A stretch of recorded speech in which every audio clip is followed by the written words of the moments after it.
I usually like to think of them in like three core places: greed, survival, and revenge. Many people barter their souls for the allure of booze, babes, and bucks. One of the things he kept saying was, if they're stupid enough to fall victim, then that's not on me. I think that is the biggest driving force, the money or even the data that can then lead to a payout. So you kind of start to have some compassion for that person and their circumstances, but not their crime. When we see like organized crime, there is usually greater infrastructure and a different motivation, almost like its own corporation. This is What the Fraud, a podcast by Sumsub, where digital fraudsters meet their match.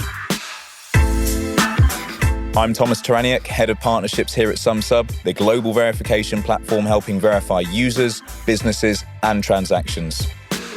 In our final episode of the series, we'll be examining the psychology of a fraudster. There is a multitude of reasons why a person or a group of people might want to defraud someone. It could be governed by their own personal financial or addiction issues, or it could be that they're part of a wider criminal network. It could also just be a chancer who wants to make a quick buck. What we do know is that the activities of these fraudsters can result in companies and individuals losing thousands and sometimes millions of dollars to these scams. And every year, a major scam will enter the zeitgeist as an example of the kind of criminality that is occurring right under our noses. You might remember Elizabeth Holmes and her company Theranos, who claimed to have created a groundbreaking piece of blood testing technology. Or Billy McFarland, whose Fire Festival became an internet meme and landed him 6 years in federal prison. So what is it that drives these individuals and these criminal enterprises to act so unethically? And how can understanding the mindset of the fraudster better help us protect ourselves from being defrauded? We will be answering all these questions and more in today's episode. Today's guest is Sophia Carlton. Sophia is the Fraud Transformation Executive at Accenture and is also a columnist for Fraud Magazine and the creator of the LinkedIn newsletter Fraud Thoughts. Sophia, thank you so much for joining us on What the Fraud. Thank you for having me. I'm excited to be here. Very glad to have you here as well. So you've got years of experience in the industry, Sophia. Could you talk to us about your role at Accenture and how you fight fraud there? Yeah, absolutely. So I'm in our North America fraud practice, and I'm a fraud transformation executive, as you said. So what that means is I support clients across industries in whatever their fraud challenge or problem is. So I'm definitely more on the strategy consulting advisory side. So I support a lot in fraud strategy development, in benchmarking assessments, capability assessments, developing fraud training programs and governance structures, policy, risk, and control reviews. So it really runs the gamut. Whatever my client needs me to take a look at, we do. Fantastic. And as you well know as well, fraudsters come in all shapes and sizes. I would love to ask you, what drives someone to commit financial frauds? And how can these motivations vary based on the individual? Yeah, I was thinking about this question, and one of the things that came to mind was there's a difference, I think, between internal and external fraudsters. So I kind of want to approach the conversation through that lens, because what we see insiders do is different, and their motivations can be different than when external folks outside of an organization, and how they may approach or be thinking of it. From an internal perspective, one of the tried and true kind of frameworks that we think about when we ask the question, what drives someone to commit fraud, is the fraud triangle. Pressure, opportunity, and rationalization. It's certainly not like the sexiest thing in the world, but it is tried and true for a reason. One of the things that I like to kind of baseline that with is when we all are kind of driving, right? When you're driving, you may have gone over the speed limit once or twice in your life, like we probably all have.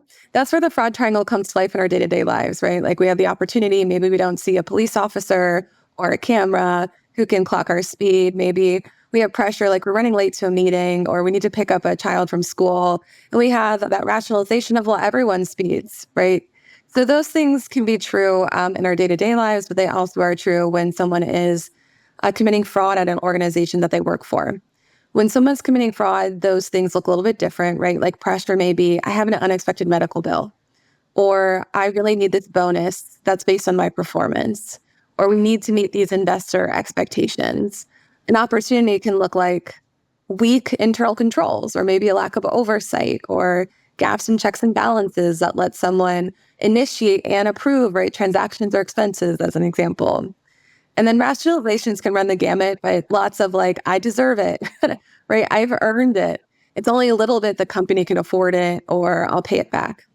So the motivations behind that, there's a lot of different schools of thought, I think, out there. And sometimes those motivations can be quite comprehensive.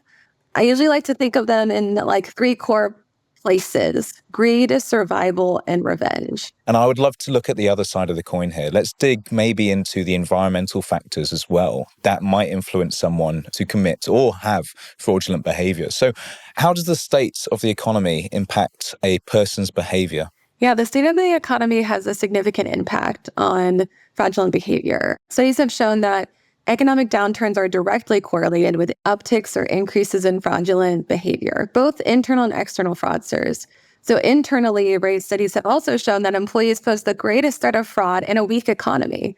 And we saw this a lot during probably the most recent event worldwide was the pandemic, right? So in that instance, we did see an uptick in internal fraud. A lot of that was driven by opportunistic, right, fraudsters, where maybe pre-pandemic in another world, they wouldn't have committed that fraud. But now they have new pressures, like maybe they're worried about being laid off. Maybe a spouse has been laid off. Maybe they have piling up medical bills.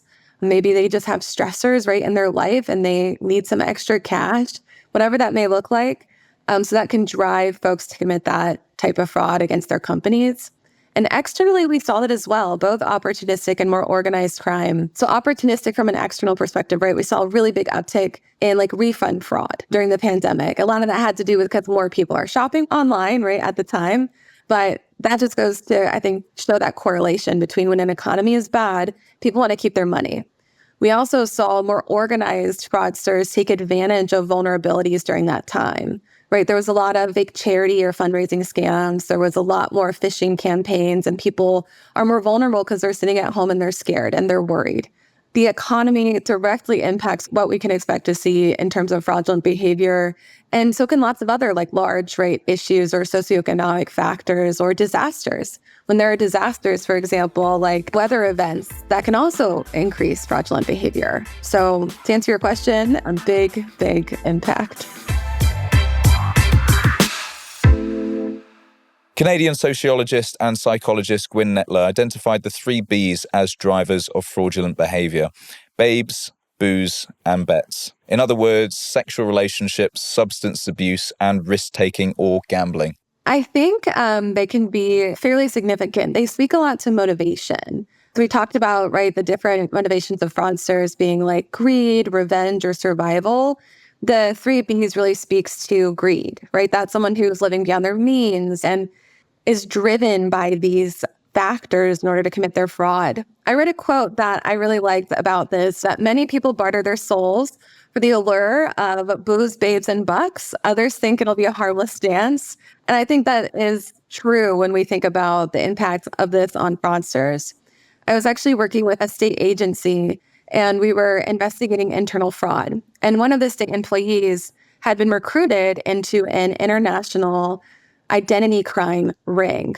During her time there, she recruited close to 15 other employees and contractors. And the way she was identified was Abe's Booze and Bets. She went and had a multi-million-dollar weekend in Vegas.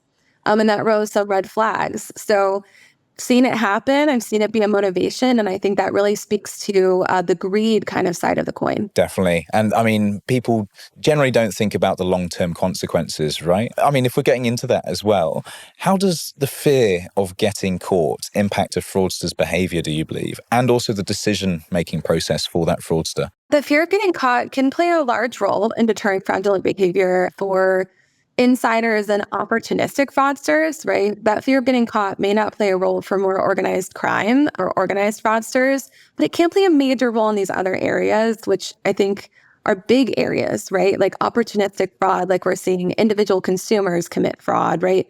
Is big money right now. And it's something that deterrence could really help mitigate. There's been some interesting studies on like behavioral nudges. One of the things that rose to my attention the last couple of years when I was thinking through this was the watching eye effect, which really resonated with me.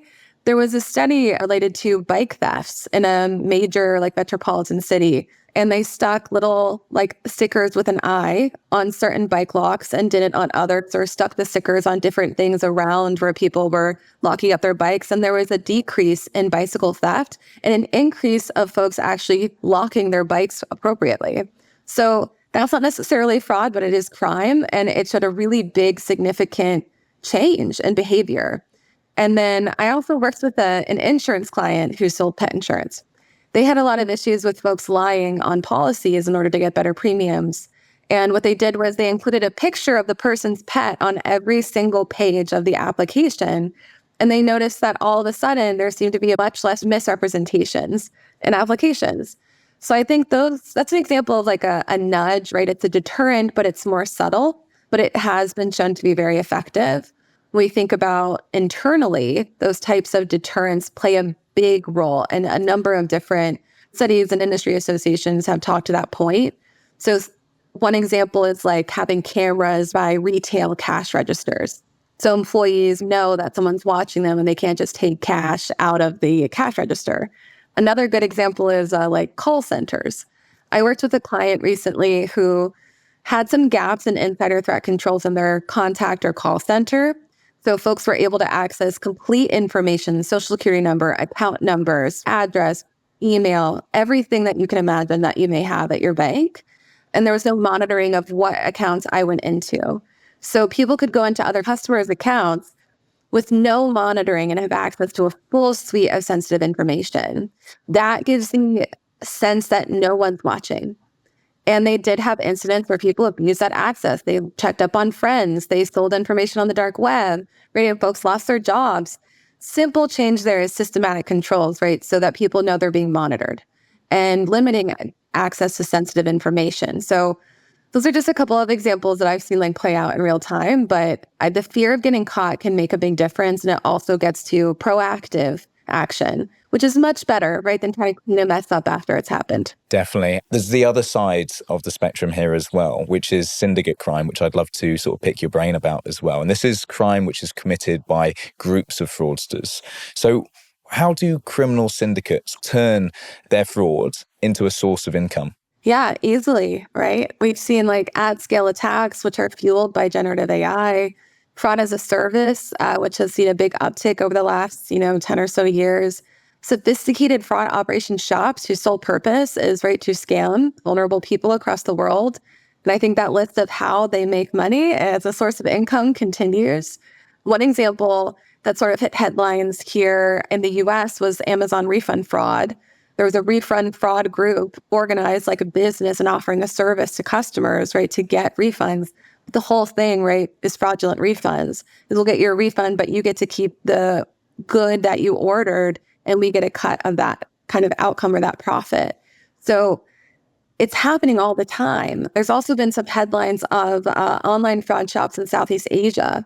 I just read a piece on this of someone who escaped because they're luring people in with the promise of jobs or virtual working or more opportunity, and then they're forced to stay. So it's forced labor committing scams or schemes across the globe. And it's big, big money, and it's hard to get people out of those camps once they're in. So I would say fraudsters are always evolving in their creativity and their ability to make an income in the frauds that they commit. Absolutely. And we always talk about this cat and mouse game where, let's say, the regulators and police and also people like myself and yourself are always sort of chasing after these new ingenious, you could even say, tactics of these syndicates and these fraud groups. But I would love to pose this new question to you as well, Sophia. How would you differentiate the psychology of a group of fraudsters versus the lone fraudster who's going out there and trying to source an income through fraud? Yeah, I think there's a difference in infrastructure. So when we see like organized crime, there is usually a greater infrastructure, and a different motivation, almost like its own corporation, right? So it's like corporate survival and hitting the numbers that they need to be hitting in order to get the outcomes that they're looking for, where an individual fraudster is more motivated by personal survival or greed, and even sometimes revenge, right, of a particular company or person. So I think the motivations can be different and the way they go about it is different, although in some cases they're using the same tools. So individual fraudsters can definitely execute an at-scale attack, maybe in a different way, using different methods, but it can happen just like we see in organized crime. So I think really it's kind of like a small business versus a large corporate, right, organization that we may see in the world of business. I think it's similar with they're replicated in the kind of underworld of fraud. Fraud doesn't just come from external sources. In fact, 36% of frauds are committed by a member of management, whilst 19% by an owner or executive as well. And this can have a very devastating impact on the company. Just look at Enron. 21 executives were found guilty of fraud-related offences, and the resulting lawsuits caused the collapse of a company with over 21,000 employees who lost their jobs. Why does fraud happen within companies that are seemingly extremely successful? Is it all to do with greed? That's a really good question. I don't think it is all to do with greed. I think in some aspects, like maybe not in Enron's case, but in some of the other like founder frauds that we've seen lately, that's an example. Some of that speaks more to a pressure for success or a need for achievement or a fake it till you make it and we'll get there, which kind of speaks to personal survival, corporate survival, and maybe some flavors of greed, depending on the founder we're talking about. But I think the motivation and why we see that happen is kind of connected to where we started, right? It's one of the reasons why I wanted to think about it from an insider versus external lens, because both are prevalent, both can have devastating impacts, particularly insiders, right? The higher up they go, the more of an impact it can have on the company. Definitely. Sophia, what do you believe the ethical dilemmas are, or the psychological conflicts even, for whistleblowers that are exposing fraud on companies of this size? I think whistleblowers face a lot of ethical and psychological dilemmas. I think a question that probably runs through their minds, right, is do the risks of blowing the whistle outweigh the cons? The cons can be severe, right? It can be things like retaliation or forms of it, like social ostracization, job loss, demotion, harassment, isolation. And we've even seen in recent headlines, right, there have been whistleblowers who have taken their own lives. And so I think the impact can be vast, but whistleblowers are crucial in maintaining integrity, right, of corporations, of large, like multinational structures, right? We need them, we rely on them to ensure that we're all up kind of holding the same level of integrity in all that we're doing. So it's a brave act, but it certainly comes with a potentially high cost. One other thing, Sophia, as well, according to the Australian Institute of Criminology, like other crime, fraud can be explained by three factors. 1, a supply of motivated offenders. 2, the availability of suitable targets, and the absence of capable guardians as well. So how does understanding the psychology of a fraudster help us create capable guardians to fight against fraud? Yeah, I love the term capable guardians. I think it speaks to something we talk about constantly in fraud risk management, which is having, right, awareness of fraud. In order to be capable guardians, we need to understand the threats are for us, whether we are in an organization, whether we are the public, and we're kind of being targeted, right, by external fraudsters, wherever we may sit, understanding the threats that we face uniquely and why they're happening and that they are happening. I think like when we think of like romance scams, for example, there may be awareness, but there is a lack of kind of grounding in reality that they can happen to you.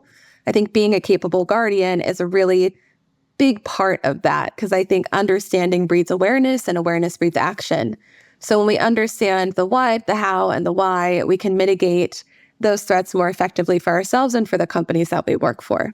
Definitely. And we're talking about education here primarily, and also what we discussed earlier around sort of the big brother effect. If people feel like doing the right thing is too difficult, making sure that there are people there to watch them or feel like they're being watched also as well.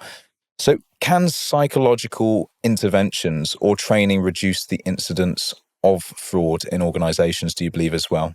Yeah, absolutely. I think it's one of the reasons we saw like employee support programs pop up, right, to help employees deal with like addiction or mental health, because those things play a role in how we show up to work, and they can play a role in the likelihood of someone committing fraud. So ensuring that employees are supported, ensuring that employees know that the company is watching, and that there is a fraud risk management team, that fraud risk assessments are conducted, that everyone takes the same training, that repercussions for fraud are clear, right? All of those things can drive down the likelihood and the impact of internal fraud. You may not eradicate it altogether, but you can reduce the amount that it's happening and catch it much earlier. So I think with that type of education awareness and a broader approach to more end-to-end fraud risk management for internal fraud, in addition to external fraud, you can certainly make an impact. Most definitely as well. And would love to touch on this a little bit further in terms of organizational fraud, in terms of the fraudsters which are founder-led, not the ones which are in the Enrons of the world, thousands of employees, and it's someone on a day-to-day task who's actually found a nuanced way to maybe make a buck on the side, but those who are leading an organization for higher valuations to defraud investors, to defraud, let's say, other parties and third parties around them. Do you have any sort of detail from your side around that? Yeah, I think it's something we're seeing quite a bit lately in the news. Over the last couple of years, there's been a number of different founder fraud cases. Founder fraud can have a large and devastating impact on an organization. And I think that's where we get to like the culture of fake it till you make it, the pressure to succeed, right? The need for achievement, the need to be right. And I think that's where we see founders build organizations that have gaps in oversight because they don't want to be challenged, right? That have the lack of checks and balances because they want to be the source of truth, right? And they want to be have the final word, whatever that looks like. So there's this approach that founders can take or even top executives can take in the running of their business that can create a culture that leans towards the unethical side, right? That is lacking in integrity. And even when employees stand up and raise their hand and say, is this accurate? Is this true? And we've seen that in reports across a number of these founder fraud cases, they're challenged, right? They may be retaliated against. These are almost just the beginnings of potential whistleblowing, right? And they're squashed. So I think it's happening a lot, and these people have a big responsibility to act with integrity for the sake of their employees. And if not, that's why whistleblowing is so important, so we can uncover these things and always lead with integrity. Most definitely. And it's the fear of a sort of kickback that a lot of the employees, I'm sure, won't be whistleblowers just because you believe in the founder, you trust what they're doing. But if they do surround themselves with the unethical types, they are going to lead businesses into disarray. So with that, I have one final question, Sophia. What are your top 3 main factors that drive an individual or a criminal organization and syndicate to commit fraud? That's a good question. It's tough because I think the payout, right, the money, is a big reason that people commit the fraud. And I think that's the big one. It's the payout, right? I think the motivation for why they need that payout can be different. Like an organized crime group, like we said, is like a corporation. They need the money to continue operations. Individual needs that money to pay a bill, to live lavishly, right? Whatever that may look like. But it all gets down to the payout, and there is not a focus on the consequence or who they may be harming as they look or seek that payout. So I think that is the biggest driving force, is the money or even the data, right? That can then lead to a payout. Absolutely. And especially now that humans are becoming more detached from fraud, we're not talking about running over and stealing someone's purse and running off with it. We're talking about very detached. You don't see the person impacted, and you maybe never will. So maybe the psychology of a fraudster around that means more detachment, less attribution to your crimes, less guilt, and the more times that they could perhaps do it in the future. Yeah, and even sometimes the opposite's true. We're seeing like an even more focus on things like romance scams, like pig butchering scams that have a major impact on the person. And I watched a documentary on this of like someone who committed these types of romance scams to another country and targeted elderly Americans. And one of the things he kept saying was, if they're stupid enough to fall victim, then that's not on me. And it was like, what an interesting like the attitude, the approach to that is jarring, right? It's a jarring thing to hear because it's something that I think a lot of people can't wrap their arms around or get their head around. And I think looking at the situation that that individual is living in, right, was impoverished and trying to take care of his family. And this was the only way that he saw that he could do that. So you kind of start to have some compassion for that person and their circumstances, but not their crime. So I think it's interesting because we do have much more detached ways to commit fraud, like at-scale bot attacks, right? Or like you said, account takeover. We don't know the victim. You don't see the victim. But we're also seeing this rise in attack vectors that directly impact, and the person is playing a role in that impact. And we're not seeing a slowdown of that because they're successful, because people are vulnerable. Definitely. And it's also the perpetrators also will blame the victim across any crime, right? Whether or not it's physical or online or emotional. But with all of these crimes, there are victims beyond the initial person who has been defrauded or organization that has been defrauded, because the money will get moved more often than not into, let's say, criminal flows where it is laundered, it is used for illicit activities, terrorist activities and other means as well. And that will have a wider effect on many more victims across the world. Sophia, it's been so great having you. Thank you for coming. Thank you. And that's a wrap for Series 1 of What the Fraud. It's been incredible talking to all of these fascinating guests that have joined me over the last 8 episodes. I've learned so much from them, and it's also given me a great deal of hope in how companies and commercial sectors are working together to try and deal with fraud.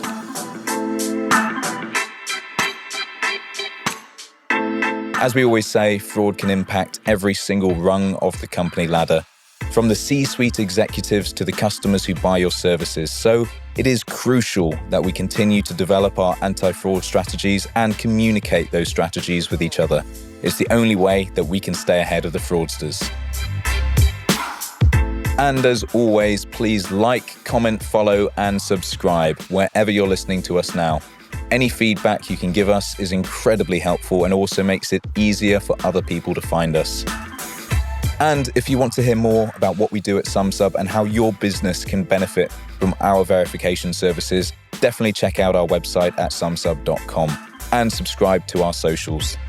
What the Fraud is a Listen production. The producer is Aidan Judd. The executive producer for Listen is Kelly Redmond, and the executive producer for Sumsub is Mila Varavina. Thank you for joining us for Series 1. I'll see you all for Series 2.